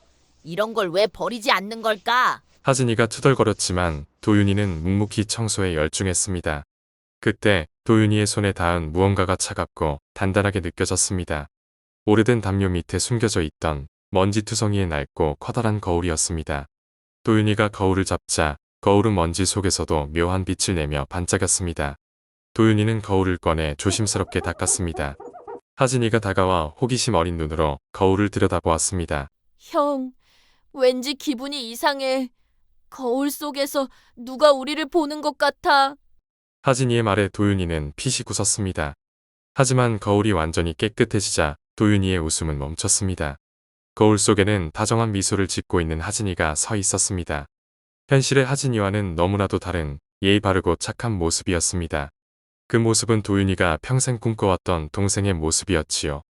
도윤이는 얄미운 현실의 하진이 대신 저 거울 속 하진이를 가지고 싶다는 욕심에 사로잡혔습니다. 그때 도윤이의 귓가에 하진이의 목소리가 들리는 듯 했습니다. 하진이를 넣으면 내가 거울 속에서 나올 수 있어. 도윤이는 하진이에게 다가갔습니다. 하진아, 형이랑 놀이터에 갈까? 하진이는 의아해하면서도 형의 손을 잡았습니다. 그리고 도윤이는 하진이를 거울 앞으로 데려갔습니다. 자, 거울 속에 있는 또 다른 너와 놀아봐. 도윤이는 하진이를 거울 앞으로 강하게 밀었습니다. 하진이는 영문을 모르고 웃다가 도윤이에게 저항도 못하고 밀쳐졌습니다. 형, 왜 이래? 하진이가 놀라 소리쳤지만 도윤이는 거울에 대고 착한 하진이가 나오길 빌며 하진이를 힘껏 밀어냈습니다. 하진이의 몸은 거울 속으로 쏙 사라졌고 동시에 거울 속에 착한 하진이가 현실로 걸어 나왔습니다. 그날 이후 도윤이의 세상은 완벽해 보였습니다. 새로운 하진이는 도윤이의 말이라면 무엇이든 잘 들었고 늘 먼저 나서서 도윤이를 도와주었습니다. 형, 제가 방 청소 다 해놓을게요. 형, 제가 대신 심부름 다녀올게요. 도윤이는 처음으로 형으로서의 대접을 받는 기분을 느꼈습니다. 매일이 행복했고 도윤이는 더 이상 동생 때문에 스트레스 받을 일이 없었습니다. 하지만 시간이 흐를수록 도윤이의 마음 한구석에는 불안감이 자라나기 시작했습니다. 하진이의 다정한 미소는 가면처럼 느껴졌고 눈빛은 점점 차갑고 낯설게 변해갔습니다. 도윤이의 부탁에 네, 형. 하고 대답하는 하진이의 목소리는 너무나도 기계적이었습니다. 하진이의 입가에 묘한 미소가 걸릴 때면 도윤이는 오싹한 기분을 느꼈습니다. 예전의 말썽쟁이 하진이가 훨씬 인간적으로 느껴질 정도였지요. 그러던 어느 날 저녁, 하진이가 도윤이의 손을 잡고 다락방으로 올라갔습니다. 하진이의 손은 얼음처럼 차가웠습니다. 하진이는 조용히 말했어요. 형, 거울이 형을 부르고 있어요. 도윤이는 하진이의 차가운 눈빛을 본 순간 모든 것이 잘못되었음을 깨달았습니다. 하진이의 눈빛에는 다정함이 아니라 깊고 깊은 살기가 담겨 있었습니다. 도윤이가 하진아, 너 왜 이래? 하고 말하기도 전에 하진이가 차가운 미소를 지으며 도윤이를 힘껏 밀었습니다. 도윤이는 미처 저항할 틈도 없이 거울 속으로 빨려 들어갔습니다. 거울 속에 갇힌 도윤이는 밖으로 나오려 발버둥 쳤지만 아무 소용 없었습니다. 거울 밖에는 하진이의 차가운 얼굴만이 보였습니다. 하진아, 제가 잘못했어요. 제발 꺼내주세요. 도윤이가 절규하며 거울을 두드렸지만 하진이는 그저 낄낄 웃으며 도윤이를 바라볼 뿐이었습니다. 결국 도윤이의 목소리는 거울 밖으로 닿지 않았습니다. 그는 그렇게 끝없이 깊은 거울 속 어둠에 홀로 갇히게 되었답니다. 아주 멀고 높은 곳, 새하얀 천국의 구름 위에는 알록달록 다양한 색깔의 강아지들이 편안하게 앉아 있습니다. 그들은 모두 자신을 사랑했던 주인을 다시 만나기 위해 아름다운 무지개의 다리 앞에서 조용히 기다리고 있지요. 그 중에는 유난히도 새까만 강아지, 까망이가 있습니다. 다른 강아지들은 평화로워 보였지만 까망이는 안절부절 못하며 초조해 보입니다. 까망이도 빨리 주인을 만나고 싶은 모양입니다. 결국 까망이는 더 이상 기다릴 수 없어 구름을 박차고 뛰어갔습니다. 까망이는 아름다운 무지개 다리를 달리고 또 달렸습니다. 다리의 끝에는 주인이 있는 곳과 연결되어 있었습니다. 까망이는 주인인 민호를 향해 달려갔습니다. 까망이는 커지고 커지기 시작했습니다. 까망이는 커지고 커져 민호의 방을 꽉 채웠습니다. 커다란 검은 까망이는 주인인 민호를 꿀꺽 한 입에 삼켜버렸습니다. 그 후 까망이는 다시 무지개 다리를 건너 천국으로 돌아갔습니다. 이제 까망이의 배는 가득 차 행복하게 뒹굴거렸답니다. 민수의 크리스마스. 민수는 초등학교 3학년 아이였습니다. 학교에서는 크리스마스 이야기가 한창이었지요. 트리, 산타, 그리고 선물 이야기까지요. 민수는 친구들처럼 크게 기대하지는 못했지만 마음 한구석에서는 혹시 이번엔 하고 아주 작게 기대를 품고 있었습니다. 크리스마스 이브 저녁, 식탁 위에는 늘 먹던 밥상이 놓여 있었습니다. 민수는 숟가락을 만지작거리다가 조심조심 입을 열었습니다. 오늘이 크리스마스 이브잖아요. 부모님은 잠시 대답이 없으셨습니다. 민수는 용기를 내어 말을 이었습니다. 학교 친구들은 산타 할아버지가 선물을 주신대요. 그러자 아버지는 작게 웃으며 말씀하셨습니다. 민수야, 아직도 그런 이야기를 믿는 거니? 어머니도 한숨을 쉬며 덧붙이셨습니다. 네가 무슨 선물이 필요하니? 공부도 제대로 못하면서. 그렇게 욕심부리면 망태 할아버지가 잡아가는 거야. 민수의 손이 그대로 멈추고 말았습니다. 아버지는 TV에 시선을 고정한 채 말씀하셨습니다. 열심히 한 것도 없는데 무슨 크리스마스를 기다려. 민수는 아무 말도 하지 않았습니다.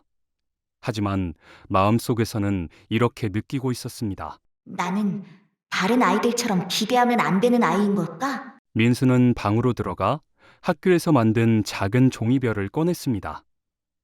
트리를 만들 용기는 없어 서랍 속에 다시 넣고 이불을 덮었습니다. 그리고 아주 작은 목소리로 속삭였습니다. 산타 할아버지 선물은 없어도 괜찮아요. 그냥 더 따뜻한 말을 들으며 지내고 싶어요. 그렇게 민수는 눈물을 닦고 잠이 들었습니다. 그날 밤 깊게 잠이 든 민수는 듣지 못했지만 집안에는 소란스러운 소리가 울려 퍼지다 사라졌습니다. 아침 햇살이 들었을 때 민수는 혼자 거실에 서 있었습니다. 부모님은 계시지 않았습니다. 대신 트리 아래 작은 쪽지 하나와 부모님의 양말이 한 짝씩 놓여 있었습니다. 크리스마스 선물이란다. 그날 오후 초인종이 울렸습니다. 안녕 민수야. 우리는 아동보호시설에서 왔단다. 어른들은 민수의 눈높이에 맞춰 조심히 앉았습니다. 이제부터 네가 안전하게 지낼 수 있는 곳으로 같이 가려고 해. 민수는 잠시 생각하다가 조심스럽게 물었습니다. 거기서는 선물 이야기를 해도 혼나지 않나요? 어른은 부드럽게 웃으며 대답했습니다. 그럼 물론이지. 얼마든지 이야기해도 된단다. 민수는 코트를 입고 집을 나서며 트리를 한번 바라보았습니다. 벽에 비친 그림자 하나가 조용히 고개를 끄덕였습니다. 메리 크리스마스. 그날 민수는 크리스마스가 조금은 따뜻한 날일지도 모른다고 처음으로 생각했습니다.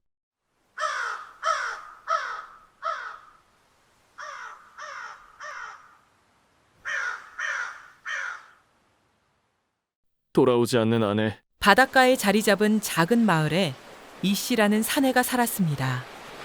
이 씨는 혼인할 때가 되었지만 마을이 워낙 작고 사람이 적어서인지 한참을 혼인할 상대를 찾지 못하였습니다. 그러던 어느 날 저녁밥으로 먹을 물고기를 잡으러 해안가를 걷던 이 씨는 돌부리 구석에서 웅크리고 있는 아름다운 여인을 발견했습니다. 여인은 나와 혼인을 해주면 식비를 내가 벌어 삼시세끼 가득 상을 차려드리겠소. 이 씨는 횡재한 것이나 다름이 없었습니다.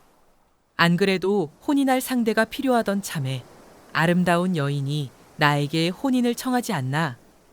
마침 식탐이 많아 식비가 어마어마하게 들었는데 식비까지 들지 않을 기회라니 잡지 않을 이유가 없었습니다. 이 씨는 좋소, 내 혼인을 하겠소. 하고 당차게 대답했습니다. 혼인 첫날 밤부터 여인은 남편에게 엄중하게 경고했습니다. 낮에 밭일을 하러 가면 노을이 질 때까지는 무슨 일이 있어도 부엌에는 들어오지 마십시오. 남자는 순순히 아내의 말을 따라 낮에는 밭일을 하고 노을이 질 때쯤 집에 들어갔습니다. 아내는 식탐이 많은 남편을 위해 남편이 아침에 일을 하러 갈 때는 새참을 한아름 챙겨주었고 저녁에는 진수성찬을 상다리 부러지게 차려놓았습니다. 어느 날 밭일을 하던 이 씨는 배가 고파졌습니다.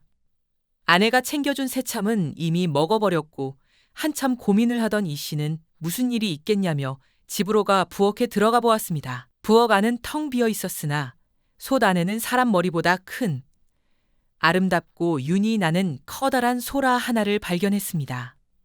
남자는 그 소라를 보고는 우리 아내가 나를 위해 소라를 잡아두었구나. 라며 소라를 솥에 넣어 불을 지피고 삶기 시작했습니다. 소라가 익자 남자는 그 껍데기를 깨고 속살을 꺼내 맛있게 먹어치웠습니다. 그런데 이상하게도 아내는 그날 이후 집에 돌아오지 않았습니다. 아주 오랜 시간이 지난 후에야 남편은 알아차렸습니다. 아, 그때 삶아먹은 소라가 내 아내였구나.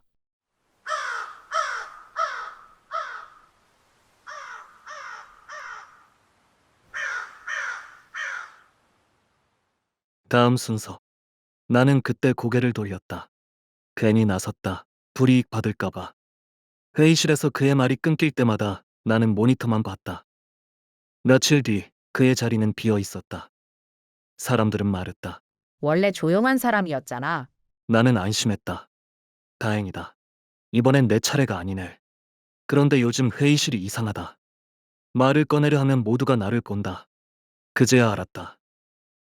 방관은 나를 지켜준 게 아니라 나를 다음으로 만든 선택이었다. 두더지가 된 딸.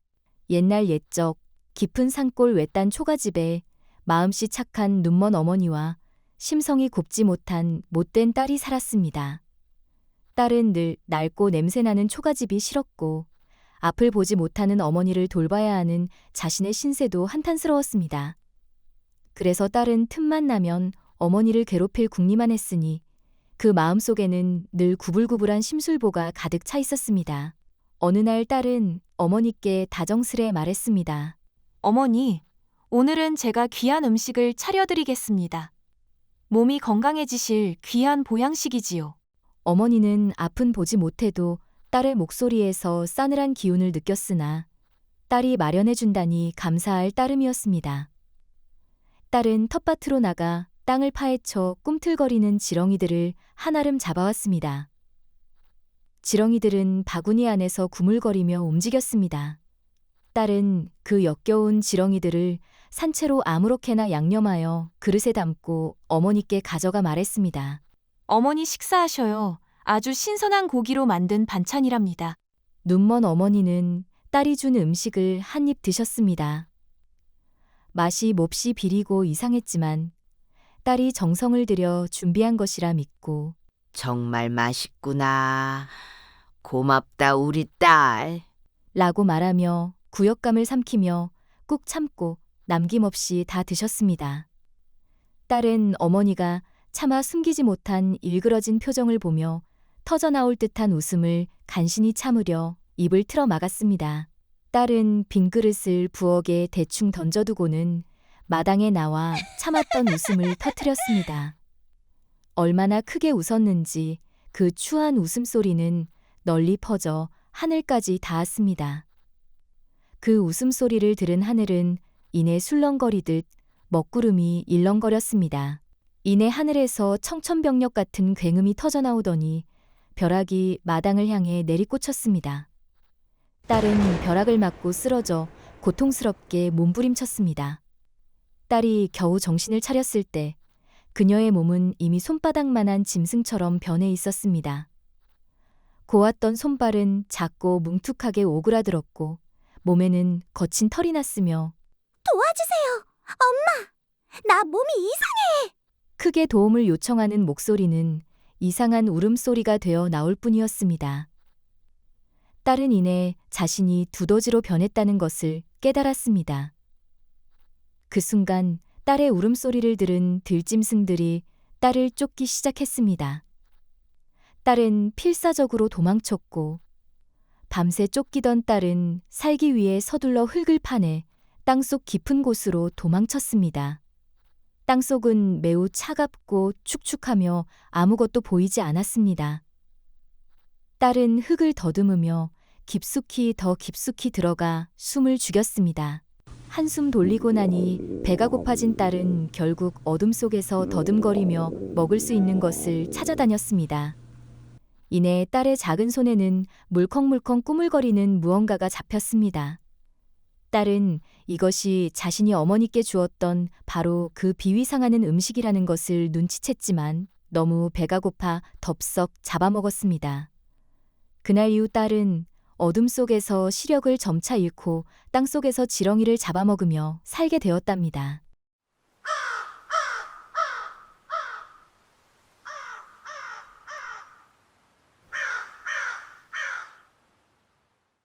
미다스의 손.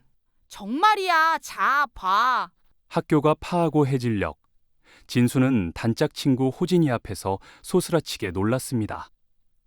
호진이가 눈앞에서 컵에 든 물을 순식간에 단단한 얼음으로 바꾸어 보였기 때문입니다. 진수는 옆 동네 버려진 낡은 폐가에 사는 수상한 노인이 아이들에게 특별한 능력을 준다는 소문을 들었지만 늘 헛소문이라며 코웃음을 쳤던 참이었습니다. 그런데 바로 어제 능력을 받았다는 호진이의 증명은 너무나 생생했습니다. 진수는 한시도 지체할 수 없었습니다. 그는 곧장 폐가로 달려갔습니다. 어두컴컴한 폐가는 싸늘한 고요함만이 감돌았습니다. 진수는 혹시 호진이가 자신을 속이고 술을 쓴 것이 아닐까 의심하며 돌아가려던 그때 진수의 등 뒤에서 서늘한 기운이 느껴졌습니다. 진수가 돌아보자 그곳에는 머리부터 발끝까지 시커멓고 거대한 노인이 그림자처럼 서 있었습니다. 노인은 진수를 뚫어지게 바라보더니 대뜸 물었습니다. 능력을 받으러 왔느냐? 진수는 처음에는 너무 놀라 숨도 쉴 수 없었지만 이내 기회를 놓쳐서는 안 된다는 생각이 들었습니다. 진수는 떨림을 감추고 머리를 굴렸습니다. 이왕 능력을 받을 거 가장 좋은 걸 받아야지. 진수의 속마음을 읽은 듯 노인은 빙긋 웃으며 말했습니다. 너에게는 특별히 원하는 능력을 하나만 주마. 진수는 얼마 전 읽었던 미다스 왕의 이야기를 떠올렸습니다. 진수는 눈을 빛내며 말했습니다. 제가 만지는 모든 것이 찬란한 황금으로 변하게 해주세요. 노인은 흔쾌히 진수의 소원을 받아들였습니다. 노인은 깊은 어둠 속으로 사라졌고 진수는 손에 알 수 없는 뜨거운 기운이 도는 것을 느꼈습니다. 진수는 기쁨을 감추지 못하고 폐가를 빠져나왔습니다. 그는 놀이터로 달려가 작은 돌멩이와 나뭇가지들을 만지기 시작했습니다. 그것들은 만지는 족족 차가운 황금 덩어리로 변했습니다. 놀이터는 순식간에 빛나는 보물창고로 바뀌었습니다.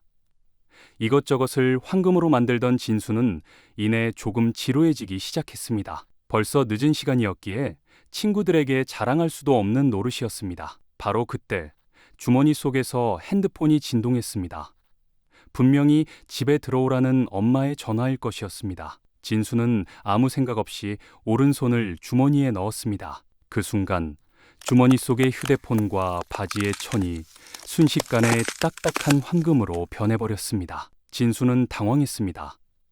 핸드폰은 바지에 붙어버렸고 그의 오른손은 황금 바지 주머니에 갇혀버렸습니다. 당황한 진수는 머리를 움켜쥐었습니다.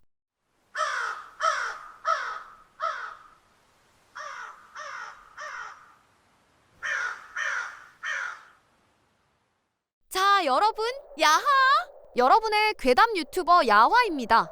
오늘은 특별히 귀신이 나온다는 폐공장에 와봤습니다. 어디 보자, 출입 및 촬영 금지라고 적혀 있는데 이럴 때 말 잘 들으면 재미없죠? 그럼 들어가 볼까요? 좋아, 인사 다 찍었고 좀 더 안으로 들어가서 다시 켜야지. 어우, 여기 먼지 봐라. 자, 여러분, 여기. 저게 뭐지? 저기 불이 켜져 있는데?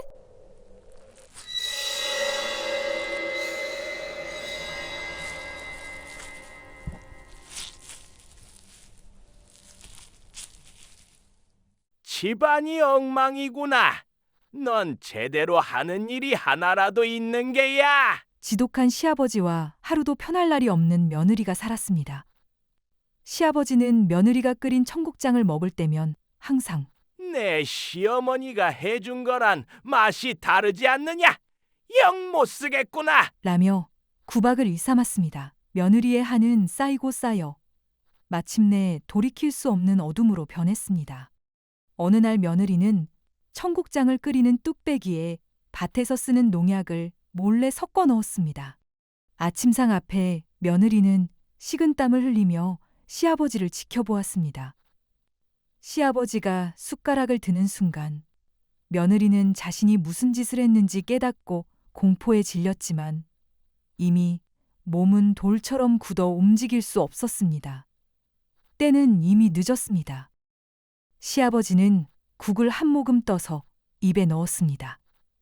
순간 시아버지는 눈을 부릅뜨고는 이 맛이 내 시어머니가 해준 거랑 맛이 똑같구나. 나연이 이야기. 서울 근교의 오래된 주택가. 따뜻한 조명을 비추는 2층 양옥집에는 다정한 부부와 중학생 딸 나연이가 살고 있었습니다. 아버지는 출근 전 늘 딸의 머리를 쓰다듬었고 어머니는 저녁마다 맛있는 음식을 만들어 주셨습니다. 이웃 사람들은 그 집은 언제 봐도 평화롭다고 말하곤 했습니다. 하지만 그 평화는 오래가지 않았습니다. 학교에서 돌아온 나연이는 거실 창문 너머로 아버지가 어머니를 안아주는 모습을 보았습니다. 그 순간 마음속에 알 수 없는 서늘한 감정이 움텄습니다. 그날 이후 나연이는 엄마를 향한 질투를 숨기지 못했습니다. 밤마다 나연이는 거울을 보며 속삭였습니다. 엄마가 없어지면 아빠는 나만 보겠지? 그리고 다음 날 학교에서 친구들에게 말을 흘렸습니다. 우리 엄마 몰래 이상한 아저씨랑 카페 가는 거 봤어. 그 말은 곧장 동네 어른들의 입으로 번져 결국 아버지의 귀에 들어갔습니다. 그날 밤 아버지는 아무 말 없이 어머니의 여행 가방을 내밀었습니다. 잠시 장모님 집에 가 있죠. 눈이 내리던 그날 어머니는 나연이를 꼭 안으며 말했습니다. 엄마는 곧 돌아올 거야. 하지만 그 약속은 지켜지지 않았습니다. 몇 주 뒤 집에는 낯선 여자가 찾아왔습니다. 세련된 말투와 완벽한 미소, 향수 냄새가 진하게 남는 사람이었습니다. 앞으로 잘 부탁해, 나연아. 아버지는 그 여자 옆에서 미소 지었습니다. 그날부터 집안의 온도는 점점 차가워졌습니다. 그 여자는 종종 아버지에게 눈물을 보였습니다. 나연이가 제 커피에 간장을 넣었어요. 밤마다 제 방에 들어와 이상한 말을 해요. 아버지는 나연이를 다그쳤습니다. 너는 이제 엄마랑 같은 길을 가야겠구나. 당분간 학교 기숙사에서 지내렴. 짐가방을 든 나연이는 얼어붙은 손을 주머니에 찔러 넣으며 속삭였습니다. 일이 어쩌다 이렇게 된 거지. 나는 그저 아빠에게 사랑받고 싶었을 뿐인데. 추운 날씨에 온 몸이 얼음장같이 차갑게 식어가는 그녀의 머릿속에는 아이러니하게도 어머니가 손수 지어준 따뜻한 밥과 포근한 품이 가득 채웠습니다. 나연이는 눈이 수북이 쌓인 거리를 터덜터덜 나아갔고 눈보라 속에 나연이의 모습은 사라져갔습니다.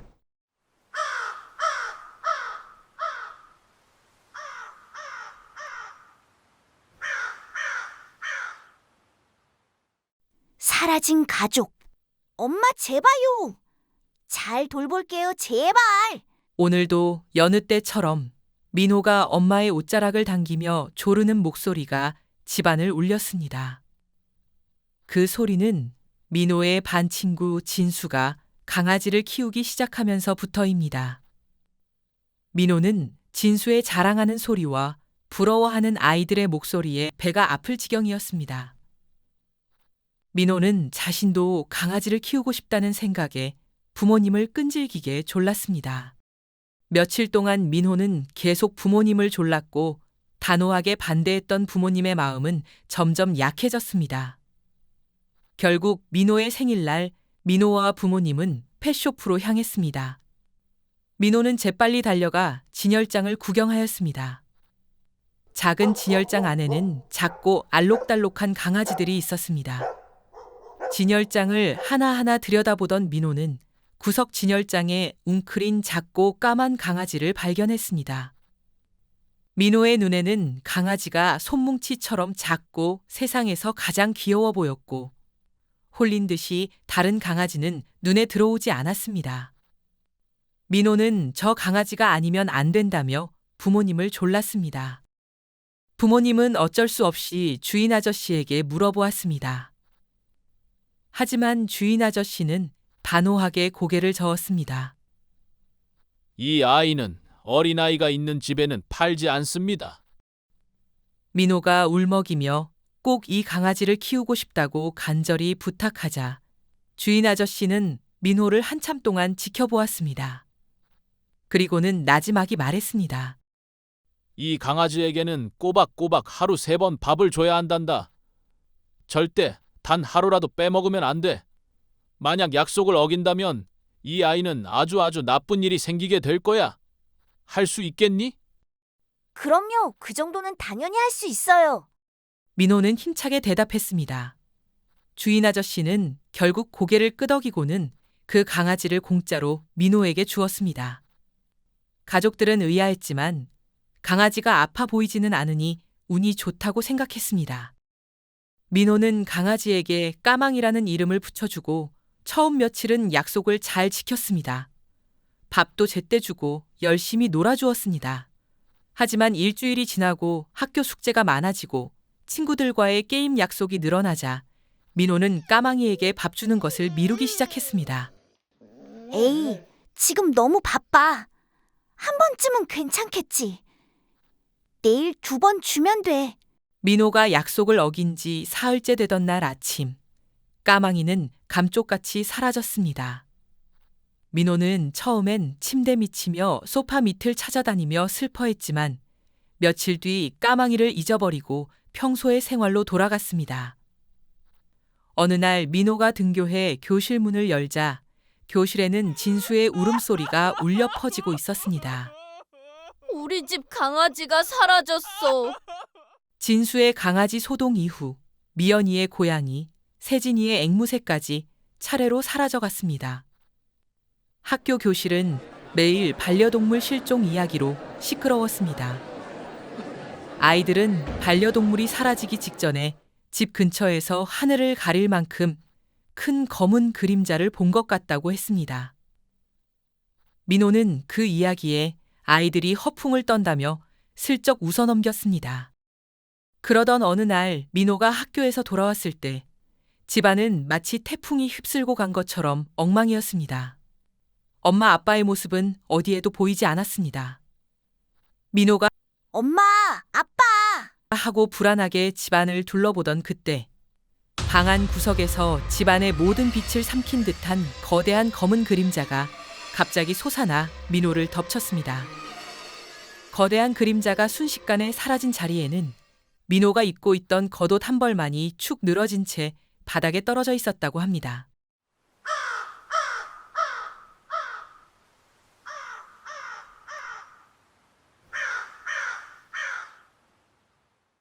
김씨, 이씨, 구한씨.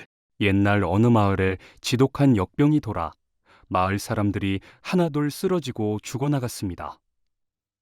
마을 사람들은 하늘을 향해 빌고 또 빌었으니 마침내 자비로운 부처님이 현몽하여 약속을 내리셨습니다. 너희 중 3명의 사내가 이 마을을 두르고 있는 산을 3번 돌며 불경을 외우다가 오두막이 나오면 밥을 3번 얻어먹되 밤나무로 지은 오두막만은 절대 들어가지 말라. 이 일을 다 해내면 내가 역병을 몰아내 주리라. 마을 사람들은 기뻐하며 힘이 센 김씨, 발이 빠른 이씨, 그리고 머리가 좋은 권씨를 뽑아 산을 돌기로 정했습니다. 세 사내는 첫 번째로 산을 돌며 불경을 외우기 시작했습니다. 지쳐갈 무렵 길가에 있는 소나무로 지은 오두막을 발견하였습니다. 오두막 안에는 한 노파가 있었는데 노파는 오두막 지붕이 무너져 비가 새니 오두막 지붕을 지어주면 밥을 지어주리다. 라고 해 힘이 센 김씨가 지붕을 올려주었고 세 사람은 밥을 얻어먹었습니다. 두 번째로 산을 돌 때였습니다. 전에 보았던 소나무로 지은 집은 온데간데 없이 사라지고 그 자리에는 참나무로 지은 집이 나타났습니다.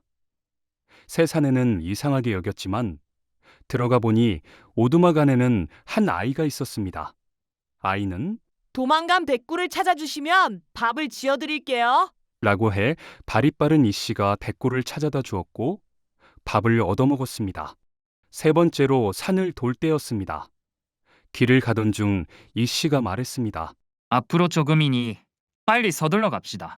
두 사람은 고개를 끄덕였고 이씨를 따라 발걸음을 서둘렀습니다. 그 순간 권씨가 돌부리에 걸려 넘어지며 발을 삐고 말았습니다. 그때 김씨가 말했습니다. 앞으로 조금이니 먼저 가 마지막 오두막에서 쉬고 있겠소. 걸을 수 있게 되면 뒤따라 오시오. 두 사람은 고개를 끄덕였고 권씨를 홀로 둔 채 김씨와 이씨는 길을 나섰습니다. 김씨와 이씨가 길을 걷다 보니 눈앞에는 두 채의 오두막이 나타났습니다. 하나는 향나무 오두막이었고 하나는 밤나무 오두막이었습니다. 이때 김씨가 말했습니다. 둘 중에 어느 쪽이 밤나무 오두막이오? 이 씨가 받아치며 말했습니다. 내가 알겠소? 두 사람이 고개를 갸웃거리던 순간 한 오두막에서 맛있는 냄새가 풍겨오기 시작했습니다. 두 사람은 생각했습니다. 그래 부처님이 우리가 이렇게 고생했는데 맛있는 걸 챙겨주시지 않겠어? 두 사람은 그 오두막으로 들어갔습니다. 두 사람의 생각이 맞았다는 듯이 안에는 진수성찬이 차려져 있었습니다. 김 씨와 이 씨는 기뻐하며 음식을 먹었습니다. 한편 권 씨가 걸을 수 있게 되자 권 씨는 김 씨와 이 씨가 간 길을 그대로 따라 걸었습니다. 이내 권 씨의 눈앞에 두 채의 오두막이 나타났습니다. 권 씨가 향나무 오두막에 들어가 보니 물세잔이 떠져 있었지만 두 사람은 보이지 않았습니다. 권 씨가 놀라 향나무 오두막을 나와 밤나무 오두막을 들여다보니 안에는 김 씨와 이 씨가 흙을 퍼먹고 있는 거 아닙니까? 권 씨는 아이고, 결국 모든 일이 다 허탕이 되었구나. 라며 땅을 치며 울었지만 아무 소용 없었습니다. 세 사람이 다시 마을로 돌아왔을 때에는 마을 사람들은 다 죽고 아무도 남아있지 않았다고 합니다.